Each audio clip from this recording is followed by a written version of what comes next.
Is scéal chónathe in nGaeltacht nDéise Choláiste na Rinne, agus is undúil gur dhaltaí scéala a chonaí ann, a chána grúpa nua chun cónaí sa scéal an teachtainsa.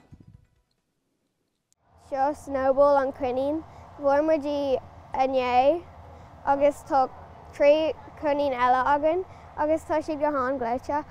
Mar tá sé go deas, má bíonn tú anna brena, tá tú an just cur ceiste cinere agus just taobh síos agus just riag spríle na henmhíthe agus tá siad anna nGaeltacht. Bíonn dhaltaí agus ainmhithe Choláiste na Rinne ag cabhrú le chéile níos mó ná slíomháin. Bíonn siad just an seo chun beidir chun a álaíonn muid food agus chun bia a thuirt stóibh. Bíonn tá sicíní againn agus breithin siad uimhecha, so bíonn uimhecha againn don bhricfásta gach lá, so tá sé sin go maith. Ach mar sin féin, ní saoil gan fíocha an obair Feirm ag Choláiste na Rinne.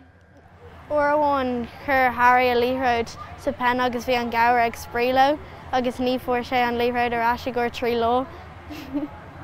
Déalaigh an gabhar as an grom.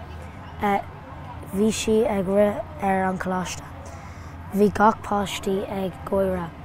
Rug ífe an gabhar agus thug si abhaile. Bhíonn si just astó a bheith haimpil arthú agus fad is go sin seo scéal chónathe so is ru dégan dómh le bheith a tuairteachchas dó agus fad is go si tuairteachchas dó féin comá agus bhfuil mína tuairteachchas dó comá. Is bháil an Choláiste na Rinne. Is bhráil an Choláiste na Rinne. Tásúil ag lucht Choláiste na Rinne níos mó ainmhithe fós a chur le na bheirm amachchansa.